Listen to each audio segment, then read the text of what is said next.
For anyone who has been through the process of the passing of a loved one, you know that there are moments that are painful and trying to one's soul.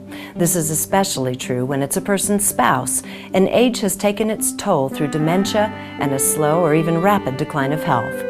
Fern Stewart Welch has walked this walk and is sharing her experience in her book, The Heart Knows the Way. This beautiful and charming woman had to dig down into the deepest part of her being to connect to the sublime part that knows all, to learn about what her beloved husband was experiencing as his mind and body slipped away. What she learned will benefit each and every one of us that faces a loved one's decline. One of the things that helped me a lot was understanding at a certain point through these messages that what Ken was going through.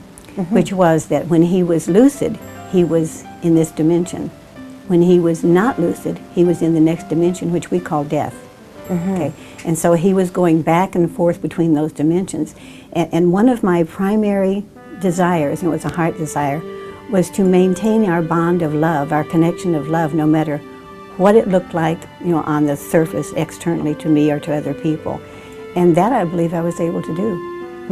And I was able to do that only with the guidance that I had and with being told, to watch his eyes, for instance, because then I could tell when he was, even though he may not react to me as he would normally, he did seem to know my energy, at least. So I could tell when he was there and when he was here, when he was lucid and in front of me. And he became very facile near the end of his life with being able to go back and forth. And it was really fascinating because he had been the type of man who was very fun-loving, and he teased a lot. And so instead of saying, "Oh, you look wonderful today," he would say, "For a fat girl, you clean up pretty good," or things like that. Right. So one day I'm with him, and in this interchange, he comes back, and I can tell that he's there with me totally. And he says, "When I feel the love coming from you, it makes me want to return it." And that was absolutely incredible, because he had not been that kind of man who would express his emotions in that way. This is a lovely message that bridges hearts and souls from one dimension to the next.